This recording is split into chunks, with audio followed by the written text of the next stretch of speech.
नमस्कार, good morning, जय हिंद प्यारे दोस्तों। स्वागत है आप सभी का एक बार फिर से आपके अपने इस YouTube channel learn with DS sir पर। साथियों, आज की इस क्लास में हम आप सभी के लिए एक बार फिर से लेकर के हाजिर हो चुके हैं उत्तर प्रदेश पुलिस री एग्ज़ाम के लिए रीजनिंग का एक बेहतरीन सेशन। प्यारे साथियों, आज की इस क्लास में हमारा रीजनिंग का प्रैक्टिस सेट नंबर 52 है, यानी कि आज हम 52वें नंबर का रीजनिंग का प्रैक्टिस सेट देख रहे हैं। और इससे पहले कि यदि आपने पिछले 51 पार्ट नहीं देखे हैं तो आप पिछले पार्ट को भी देखिएगा। साथियों, वहाँ पर भी हमने बहुत इंपॉर्टेंट प्रश्न रीजनिंग के करवाए हैं। इसके अतिरिक्त हम बात कर लेते हैं आज की इस प्यारी सी क्लास के बारे में। तो कुछ इस प्रकार से प्रश्न रहेंगे, जैसे क्वेश्चन नंबर 5 लिखा है, बर्फ का संबंध अगर शीतलता से है तो पृथ्वी का संबंध किससे हो जाएगा। इसके अतिरिक्त हम क्वेश्चन नंबर 15 देखेंगे, जिसमें लिखा है, निम्नलिखित में से कितने त्रिभुज हैं। प्यारे साथियों, यहाँ पर हमें टोटल नंबर ऑफ ट्राइंगल ज्ञात करने हैं, यानी कि त्रिभुजों की संख्या ज्ञात करनी है। चलिए शुरू करते हैं आज की इस प्यारी सी क्लास को। उसके बाद आपको बता देते हैं कि यदि आप लोग इस क्लास का पीडीएफ चाहते हैं, पीडीएफ से पढ़ना चाहते हैं, तो डीएस सर ऑफिशियल नामक टेलीग्राम ग्रुप है। यहीं पर आपको सारी की सारी क्लास से संबंधित इन्फॉर्मेशन और क्लास की पीडीएफ मिल जाती है, तो आप इसे ज़रूर ज्वाइन कीजिएगा। डिस्क्रिप्शन बॉक्स में इसका लिंक मिला है। ठीक है, क्वेश्चन नंबर 1 में बताइए सभी प्यारे साथी, इसका उत्तर क्या होगा।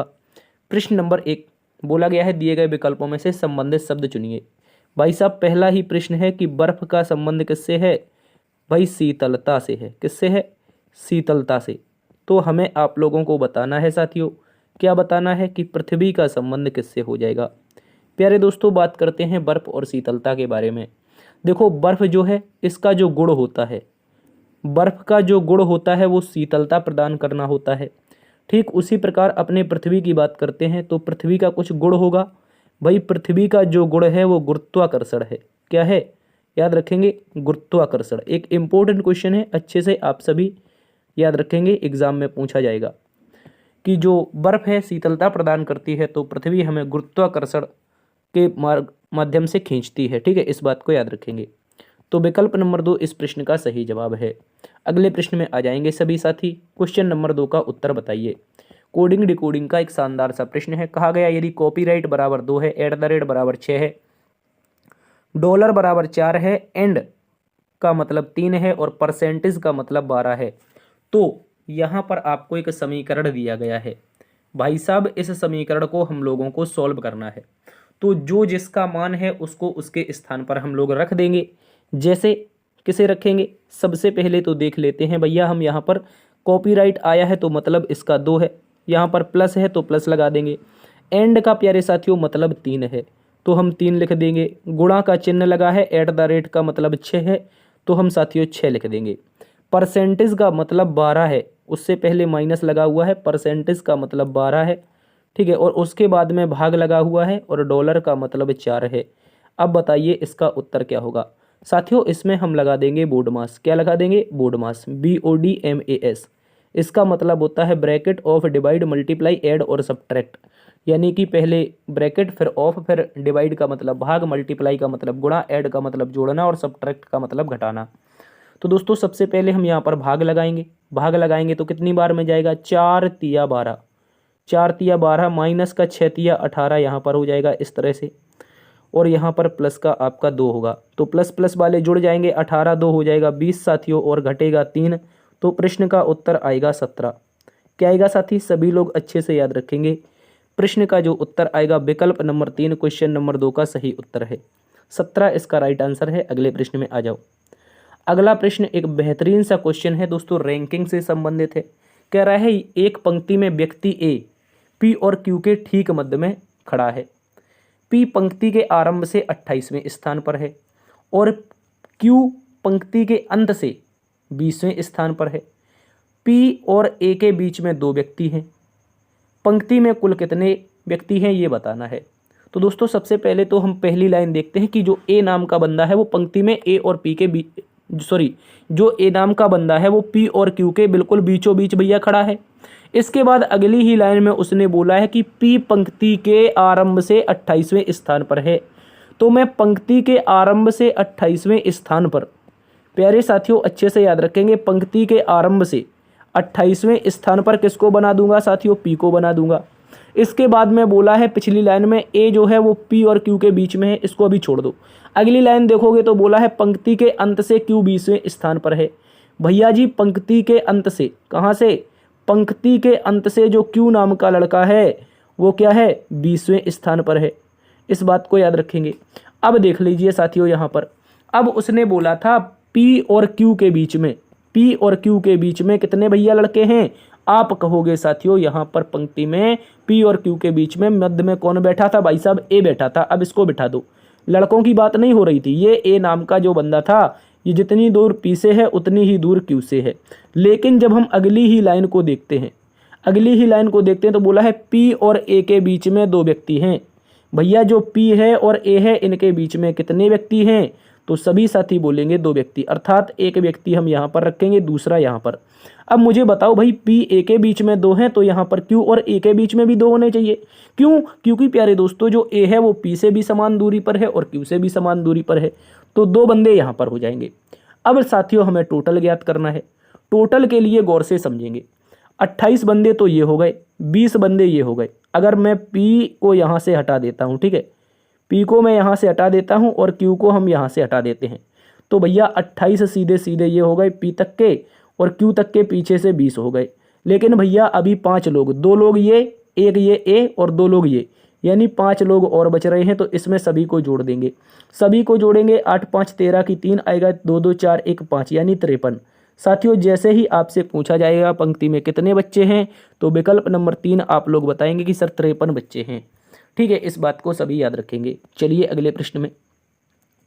क्वेश्चन नंबर 4 एक महत्वपूर्ण प्रश्न है। बोला गया है निम्नलिखित 4 विकल्पों में से कौन सा विकल्प नीचे दिए गए शब्दों का सार्थक क्रम दर्शाएगा। 5 आपके पास शब्द हैं, इनमें से हमें बताना है सार्थक कौन सा होगा। तो देखो सबसे पहले चट्टान है, पहाड़ी है, पर्वत है, पर्वतमाला है और पत्थर है। भाई साहब एक पर्वतमाला के बनने का क्रम दे रखा है, तो बताओ कैसे बनती है। आप कहोगे अगर मैं सबसे छोटी चीज की बात कर लेता हूं, भाई सबसे छोटा तो पर्वतमाला का हिस्सा एक पत्थर होता है, यानी कि जिसे हम पत्थर कंकड़ बोलते हैं, तो ये तो पत्थर हो जाएगा। 5वें नंबर से शुरुआत होनी चाहिए। 5वें नंबर से शुरुआत होगी तो 3 नंबर का 1 नंबर दोनों विकल्प गलत हैं। उसके बाद पत्थर से थोड़ा सा बड़ा अगर हिस्सा देखेंगे तो क्या होता है भाई साहब, आप बोलोगे सर चट्टान होती है। क्या होती है? चट्टान होती है। भैया चट्टान से बड़ा क्या होगा? ऑप्शन के अकॉर्डिंग देखा जाएगा तो पहाड़ी क्या है? छोटी सी एक पहाड़ी चट्टान का बड़ा हिस्सा होती है। पहाड़ी से बड़ा क्या होता है साथियों? आप लोग बोलोगे पर्वत होता है। क्या होता है? पर्वत। और सबसे बड़ा यहाँ पर ऑप्शन जो दे रखा है वो पर्वतमाला यानी पर्वत श्रृंखला की बात कर रहा है। पर्वतों की श्रृंखला या पर्वतों की माला, पर्वतमाला। ठीक है, इस तरह से उत्तर बनेगा। तो आप बोलोगे सर 5 शुरू में, 1 2 3 4, अर्थात 5 से शुरुआत बाद बाकी सारे सेम। तो 5 से शुरुआत बाद बाकी 1 2 3 4, तो आपको मिल जाएगा प्यारे दोस्तों विकल्प नंबर 2 में। क्वेश्चन नंबर 4 का उत्तर विकल्प नंबर 2 है। अगले प्रश्न में आ जाइए।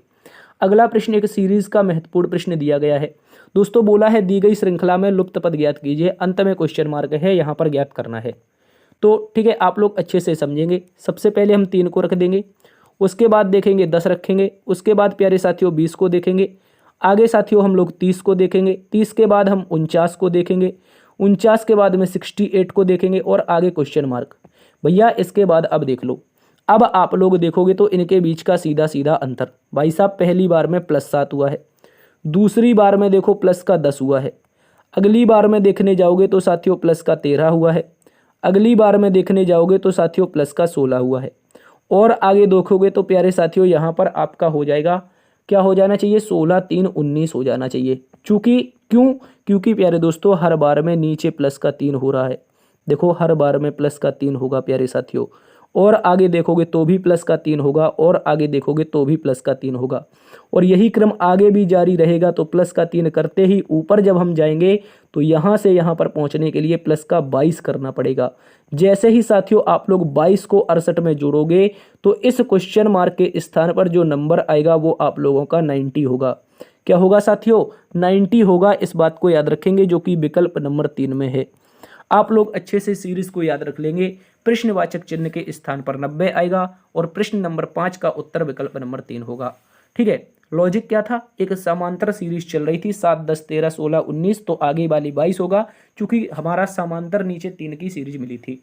चलिए अगले प्रश्न में, क्वेश्चन नंबर 6 दोस्तों यहाँ पर लुप्त श्रृंखला का क्वेश्चन है, कहा गया है नीचे दी गई अक्षर श्रृंखला के खाली स्थानों को क्रम से रखने पर निम्नलिखित में से कौन सा अक्षर समूह उसे पूरा करेगा।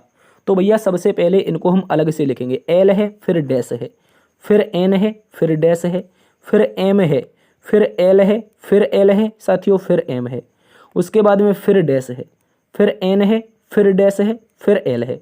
तो दोस्तों ऐसे प्रश्न को जब हम सॉल्व करते हैं तो सबसे पहले कुल पदों की संख्या ज्ञात करते हैं। कुल कितने पद हैं, पद गिनेंगे तो 1 2 3 4 5 6 7 8 9 10 11 और 12। प्यारे साथियों अगर हम पदों की बात करेंगे यहाँ पर तो हमें टोटल पद मिलेंगे 12। 12 के लिए 2-3 प्रकार के पेयर बनते हैं। समान बराबर भागों में बांटेंगे तो साथियों एक तो 4 गुणा 3 हो जाता है, ठीक है, एक हो जाता है 3 गुणा 4, ठीक है, और इसके अलावा एक 6 गुणा 2 हो जाता है। तो हम बड़ा पेयर बनाने की कोशिश करते हैं, यहाँ पर 6 गुणा 2 का लगाएंगे, ठीक है। 6 के 2 समांतर भागों में बांटेंगे तो इस तरह से बट जाएगा। और साथियों इसके बाद हम लोग अगर इसे भरने का प्रयास करेंगे, अगर भरने का प्रयास करेंगे, देखो शुरुआत में एल एम है तो हम यहाँ पर एम रख देंगे, उसके बाद यहाँ पर एन है तो हम यहाँ पर एन रख देंगे, देखो ये डबल एन हो गया तो हम यहाँ पर डबल एन रख देंगे, इसके बाद यहाँ पर एम एल है तो हम यहाँ पर एम रख देंगे। तो प्यारे साथियों आपको एक सीरीज मिल जाएगी, सीरीज का नाम होगा L M double N M L, L M double N M L, इस तरह से हो जाएगी समांतर सीरीज।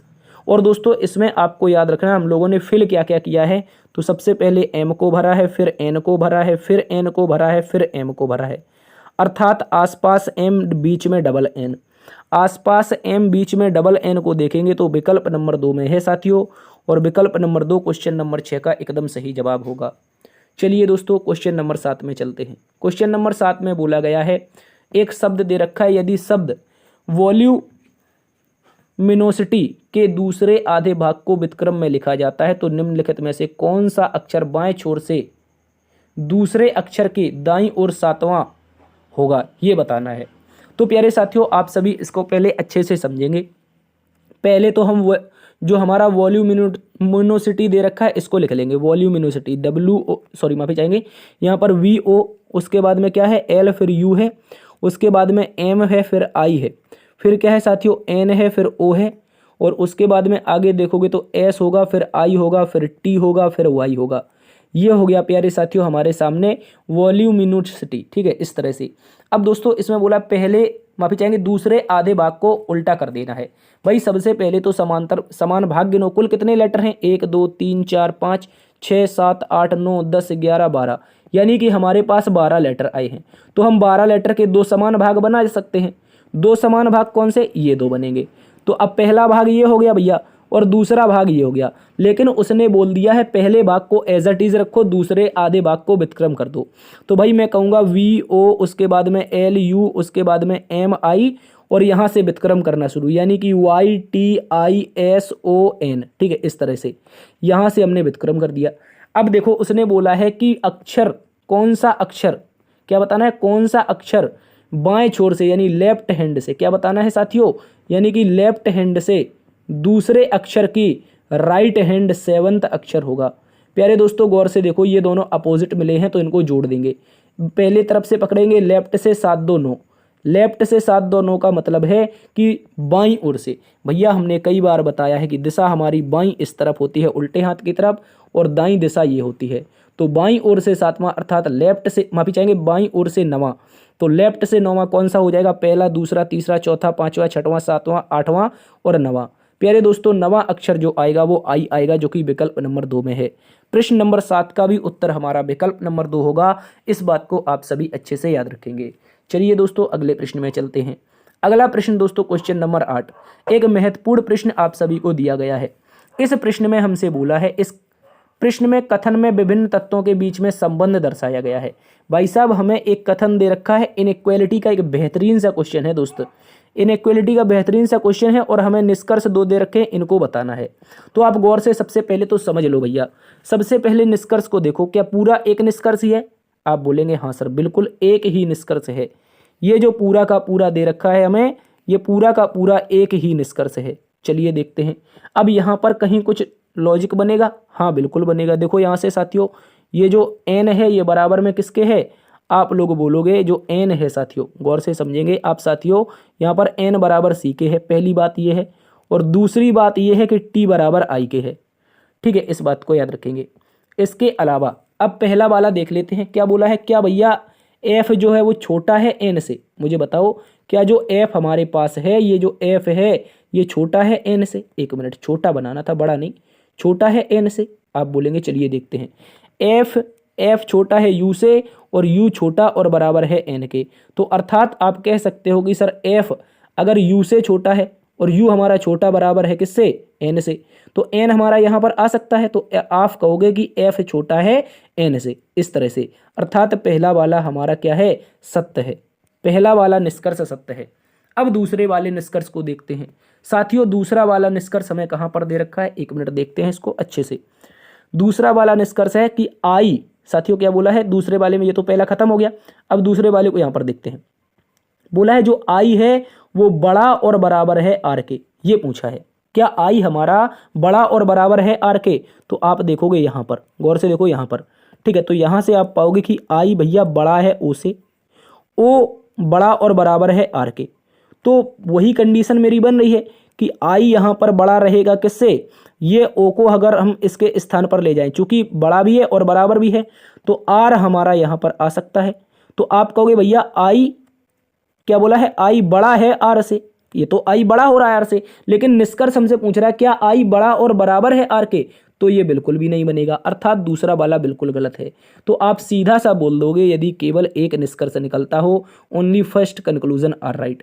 ठीक है, इस बात को याद रखेंगे। क्वेश्चन नंबर 9 पे आ जाओ। क्वेश्चन नंबर 9 एक महत्वपूर्ण क्वेश्चन है, इसको बताइए। प्यारे दोस्तों बिल्कुल भी घबराना नहीं है, यदि समझ में नहीं आ रहा है तो 1-2 दिन का समय जरूर दीजिए, आपको अच्छे से समझ में आएगा। ठीक है, कह रहा है दिए गए विकल्पों में से विषम अक्षर को चुनिए। भैया विषम कैसे चुनते हैं, इनके स्थानीय मान से। मैं कह रहा हूँ एम मेरा भैया 13 पर होता है, पी भाई साहब 16 पर होता है, एस 19 पर होता है और एल हमारे पास 12 पर है। इसके बाद अगला देख लो, अगला देखोगे तो भैया जे 10 पर होता है, एम 13 पर होता है, पी 16 पर होता है और एस 19 पर होता है। इसके बाद आगे देखोगे तो डी 4 पर होता है, जी प्यारे दोस्तों हमारे पास 7 पर होता है और जे हमारे पास 10 पर होता है और एम 13 पर होता है।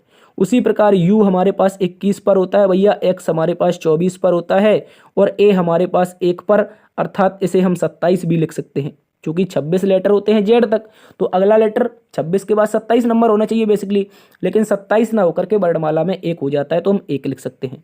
इसके बाद यहाँ पर अब देखो 1 के बाद में हम यहाँ पर देखेंगे तो डी होता है 4 पर। अब साथियों जब विषम बताना है तो इसका अंतर कैसे देखेंगे।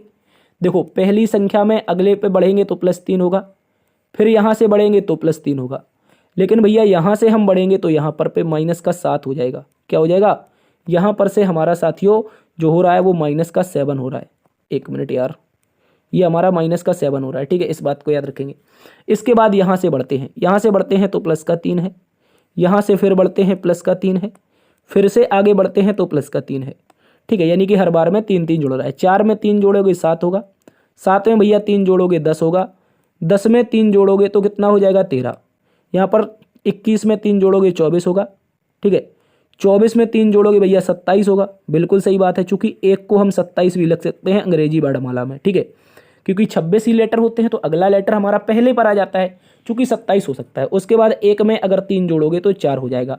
तो अब आप यहाँ से सीधा कह सकते हो कि सर जो विषम है वो विकल्प नंबर 1 है। क्यों विकल्प नंबर 1 विषम है, क्योंकि यहाँ पर हमारा -7 हो रहा है, लेकिन अन्य सभी विकल्पों में समान रूप से हर बार में +3 जुड़ रहा है, +3 जुड़ रहा है और +3 हर बार में समान रूप से। लेकिन विकल्प नंबर 1 ऐसा विकल्प है जिसमें अंत में क्या हो रहा है, -7, इस कारण ये विषम है। अगले प्रश्न में आ जाओ। एक और विषम का अच्छा क्वेश्चन गणित से संबंधित। कह रहा है दिए गए विकल्पों में से विषम ज्ञात करो। भैया 131 को देखते हैं, पता नहीं क्या है। 256 को देखते हैं, 16 का स्क्वायर है। 196 को देखते हैं भैया, यहाँ पर 14 का स्क्वायर है। यहाँ पर देखते हैं 225 15 का स्क्वायर है। लेकिन भाई साहब 131 ना तो स्क्वायर है, यानी कि ना ही ये वर्ग है और ना ही ये क्या है, घन है। तो इस तरह से हम कह सकते हैं कि ऑप्शन नंबर यहाँ पर 1, ठीक है, ऑप्शन नंबर 1 जिसमें दिया है 131, ये हमारा क्या है, विषम है। इस बात को आप सभी अच्छे से याद रखेंगे। ठीक है, अगले प्रश्न में आ जाओ। उसमें ज़्यादा देर वाली क्वेश्चन नहीं था कोई भी, उसमें बिल्कुल भी देर नहीं लगनी थी। ठीक है, अब 11वें नंबर प्रश्न में आओ, इसका उत्तर बता दो। कह रहा है दिए हुए विकल्पों में से उस विकल्प का चयन करें जिसमें दी हुई संख्याओं का समूह प्रश्न में दी गई संख्याओं के समूह के समान होगा। भैया दिया गया समूह आपको क्या है, आपको दिया है 3, उसके बाद में दिया है 9, उसके बाद में दिया है 11। तो अगर आप यहाँ से पाएंगे तो देखेंगे सर ये 3 है, ये हमारी 3 की पावर 1 है, ये हमारे पास 3 की पावर 2 है, और यहाँ पर देखोगे तो 3 की पावर 2 और प्लस में क्या है 2 है। अगर थोड़ा टिपिकल बनाएं इसको, लेकिन ये आसान भी हो सकता है। 3 का वर्ग 9 दे रखा है और 9 में जोड़ दिया है 2, ठीक है, इस तरह से। तो वही मैं कह रहा हूँ कि 3 की पावर 1, 3 की पावर 2 और 3 की पावर 2 प्लस 3 की पावर 2 प्लस 2। अब देखो यहाँ से ये क्या है भाई साहब, पहला ऑप्शन 5 की पावर 1 है, दूसरा ऑप्शन 5 की पावर 2 है। क्या है, पहला ऑप्शन तो हमारे पास 5 की पावर 1, दूसरा 5 की 2 और भैया तीसरा 5 की पावर 2 माइनस का 5। तो भाई साहब यहाँ पर तो प्लस का 2 हो रहा था, तो पहला वाला तो सरासर गलत कह रहा है। अब दूसरे वाले को देख लेते हैं। 6 की पावर भैया 1 है, उसके बाद में देखोगे तो 6 की पावर 2 है, और आगे देखोगे 6 की पावर 2 प्लस में 2। ओहो, ये तो मिल गया भाई साहब, विकल्प नंबर 2 हमें एज इट इज मिल गया, जो संबंध हम ढूंढ रहे थे। क्या ढूंढ रहे थे, पहली बार में घात 1 है, दूसरी बार में घात 2 है, तीसरी बार में घात 2 प्लस 2 है। तो यहाँ भी पहली बार में घात 1, दूसरी बार में घात 2 और तीसरी बार में घात 2 प्लस 2, ठीक है, इस तरह से। यही लॉजिक हमारा विकल्प नंबर 2 का होगा, इस बात को याद रखेंगे। अगर ऐसा आपको टिपिकल लग रहा है तो सीधा इसको मिटाओ और सीधा बोलो कि सर 3 है, 3 का स्क्वायर 9 है, और 3 का स्क्वायर इसी 9 में हमने क्या कर दिया है, 2 ऐड कर दिया है, बस। ऐसे ही मैं कह रहा हूँ 6 है, 6 का स्क्वायर सर 36 है, और 36 में हमने क्या कर दिया भैया, 2 ऐड कर दिया, 38 हो गया। बस विकल्प नंबर 2 सही है। अगर वो समझ में नहीं आया अगले प्रश्न में आ जाओ। क्वेश्चन नंबर 12 का उत्तर बताएंगे सभी प्यारे साथी, इसका उत्तर बता देंगे क्या होगा इस प्रश्न का एकदम लेटेस्ट जवाब। प्रश्न में बोला है निम्नलिखित में से कौन सा विकल्प दी गई आकृति को उत्तम रूप से पूर्ण करेगा। उत्तम रूप से पूर्ण करने का मतलब है सबसे पहले तो भैया वो सर्कल को पूर्ण करेगा, उसके बाद में यहाँ पर इस बिंदु को यहाँ से पूर्ण करेगा, इस लाइन को, 1 मिनट यार, यहाँ से वो पूर्ण करेगा, ठीक है। 1 मिनट यार, यहाँ पर कुछ गड़बड़ हो रही है दया, मुझे तो लग रहा है कुछ गड़बड़ हो रही है। हाँ देखो, ये इसको पूर्ण करेगा, इसके बाद में देखो साथियों यहाँ से बीच में ये पूर्ण करेगा, ये बीच में इसने पूर्ण किया, और भाई साहब अभी मैंने देखा है कि यहाँ पर चारों में लाइनें जा रही हैं बराबर बराबर, तो मैं कह रहा हूँ यहाँ भी लाइन जाएगी और यहाँ भी अंत तक लाइन जानी चाहिए, अंत तक लाइन जानी चाहिए। उसके पहले 2-2 सर्कल हर हिस्से में हैं, तो 2-2 सर्कल यहाँ भी होने चाहिए, ठीक है। ये 2 सर्कल हो गए हम लोगों के। 1 मिनट, इनको हम सर्कल ही रख देते हैं, 1 मिनट यारो, ठीक है। ये हमारे पास 2 सर्कल हो गए, तो 2 सर्कल भी होने चाहिए, गड़बड़ हो रहे हैं क्या सर्कल, ठीक है। 2 सर्कल हो गए। अब भैया 2 सर्कल और पूरी की पूरी ये वाली नीली लाइन लास्ट तक टच होनी चाहिए। देखो ये तो दूसरी दिशा में है, इसमें 1 सर्कल है, इसमें भी 1 सर्कल है, इसमें दादा आपके 2 सर्कल तो हैं, पर ये लाइन लास्ट में टच क्यों नहीं हो रही है, क्या कहना चाहते हो, कुछ तो गड़बड़ हुई है। या तो क्वेश्चन नंबर जो 12 है उसका ऑप्शन 4 है, लेकिन वो लास्ट वाली लाइन मिस टाइप हो गई है, ठीक है। इस बात को याद रखेंगे, विकल्प नंबर 4 को आप उत्तर लगा सकते हो, ठीक है। बहुत अच्छा क्वेश्चन है, यहाँ पर आकृति पूर्ति में पूछा जाता है। अगले प्रश्न में आ जाओ। क्वेश्चन नंबर 13 को देखिए, कोडिंग डिकोडिंग का एक अच्छा क्वेश्चन है। बोला यदि एक स्टूडेंट को कूट भाषा में RUTEDOS लिखा जाता है तो उसी कूट भाषा में RDGPKBQ को क्या लिखा जाएगा, ये बताना है। तो चलिए देख लेते हैं। सबसे पहले तो स्टूडेंट, S के बाद में साथियों T, फिर U, फिर क्या है D, फिर उसके बाद में E, उसके बाद में N, फिर क्या होता है T। ये हो गया स्टूडेंट। स्टूडेंट की कोडिंग क्या की गई है अच्छे से देखेंगे सभी साथी, बिल्कुल टेंशन फ्री होके देखेंगे, कोई भी दिक्कत भी नहीं लेना है। करना कैसे है वो मैं आपको एक एक करके बता दूंगा। देखो साथियों, इसको जो लिखा गया है वो लिखा है क्या, तो आप बोलेंगे साथियों सबसे पहले R है, उसके बाद में U है, उसके बाद में T है, उसके बाद में E है, ऐसे ही तो है। उसके बाद में क्या है D है, D के बाद में क्या है O है, O के बाद में क्या है S है। तो मैं आपसे अगर यहाँ पर कह दूँ कि भैया S 19 पर होता है, R 18 पर, अर्थात क्या हुआ है, कुछ तो गड़बड़ हुई है, और गड़बड़ क्या है, माइनस का 1 हुआ है। T हमारे पास 20 पर है भैया, ये 21 हो गया, अर्थात प्लस का 1 हुआ है। इसके बाद आगे चेक करते हैं। अब 21 पर U होता है और ये बचा है 20 केवल, तो ये माइनस का 1 हो गया है। D 4 पर होता है, ये 5 हो गया, तो अब की बार में प्लस का 1 हो गया। ये 5 पर होता है, ये माइनस का 1 होके 4 हो गया। ठीक है। उसके बाद में n 14 पर होता है, ये प्लस का 1 होके क्या हो गया, प्लस का 1 होके 15 हो गया। t 20 पर होता है, यहाँ पर माइनस का 1 होकर के क्या बचा, 19s बचा। तो भैया यही कोडिंग हम यहाँ पर कर देंगे। कौन सी कोडिंग, जो हमसे पूछी गई है, क्या पूछी गई है, आर डी, उसके बाद में जी, जी के बाद में पी, पी के बाद में के के बाद में बी के बाद में क्यू, इसकी पूछी है। तो भैया पहली बार में तो हमें -1 करना है। जैसे ही -1 करोगे क्यू से शुरुआत होगी। किससे, क्यू से शुरुआत होगी। और मुझे लग रहा है कि यहाँ पर कुछ गड़बड़ हो गई है, यहाँ पर कुछ तो गड़बड़ हो गई है दया। क्या होना चाहिए, किस शब्द को, ओहो गड़बड़ ये नहीं हुई है, गड़बड़ हमने यहाँ पर पकड़ने में कर दी। कह रहा है एक स्टूडेंट को अगर ये लिखा जाता है तो किस शब्द को, ये बताना है, ऐसा कौन सा शब्द है जिसे हम ये लिख सकते हैं। अर्थात ये जो हमने लिखा है ना RDGPQ, इसको नीचे लिखना है। कौन सा शब्द है जिसको हम ये लिख सकते हैं, क्या लिख सकते हैं, RD, उसके बाद में G, फिर P, फिर K, फिर B और Q। ऐसा कौन सा शब्द है, कह रहा है किस शब्द को हम ये लिख सकते हैं। तो भैया इसको तो सीधा ऐसा ही करना है जैसा हम ऊपर से करके आए हैं, जैसा हम पीछे करके आए हैं वही तो करना है। अगर हम यहाँ पर -1 कर रहे हैं, यहाँ पर -1 कर रहे हैं, गौर से समझ लो, कहाँ पर, यहाँ पर अगर -1 कर रहे हैं तब हमारे पास ये आ रहा है, तो इससे पहले क्या रहा होगा, आप कहोगे सर एस रहा होगा। अगर हम इसमें +1 कर रहे हैं तो इससे पहले डी से पहले क्या रहा होगा, आप कहोगे सर सी रहा होगा। तो अर्थात क्या है भैया, पहली बार में हमने -1 किया, एस में से एक गया तो आर बचा, और सी में एक जोड़ा तो डी हो गया। एस के बाद सी देखेंगे, एकमात्र विकल्प है विकल्प नंबर 4। विकल्प नंबर 4 इस प्रश्न का एकदम सही जवाब है। अभी भी विश्वास नहीं हो रहा है तो देखो यहाँ पर -1 करेंगे, एच में से एक घटेगा, जी बचेगा, और +1 करेंगे तो ओ में एक जुड़ेगा, भाई साहब पी होगा। उसके बाद फिर से -1 होगा, मतलब यहाँ पर आपके पास एल होगा, क्या होगा, एल। उसके बाद यहाँ से +1 होगा तो यहाँ पर आपके पास ए होगा, ए में एक जुड़ेगा तभी तो बी होगा। उसके बाद फिर से माइनस हो जाएगा तो भैया ये क्या होगा, आपका आर होगा। ठीक है, आर में से एक जाएगा तभी तो क्यू बचेगा। तो स्कॉलर इस प्रश्न का सही उत्तर है। उसने ये पूछा था किस शब्द को, ठीक है, हमने वहां पर टाइपिंग गड़बड़ कर दी थी। अगले प्रश्न में आ जाओ साथियों, क्वेश्चन नंबर 14 महत्वपूर्ण प्रश्न है। इसमें बोला गया है केवल अच्छे लोग कम उम्र में मरते हैं। भैया एक वक्तव्य है कि केवल अच्छे लोग कम उम्र में मरते हैं, तो क्या निष्कर्ष नंबर 1 हम निकाल सकते हैं, कोई अच्छा व्यक्ति वृद्धावस्था तक जीवित नहीं रहता। उसने इतना सा कहा है कि जो केवल अच्छे लोग हैं वो कम उम्र में मर जाते हैं, तो कह रहा है कि कोई अच्छा व्यक्ति वृद्धावस्था तक जीवित नहीं रह सकता। पॉजिटिव वक्तव्य में नेगेटिव निष्कर्ष कैसे निकाल सकते हो? पहली बात तो यहां से गलत हो जाना चाहिए, क्योंकि हमने देखा है कई ऐसे अच्छे व्यक्ति हैं यार जो वृद्धावस्था तक जीवित रहते हैं।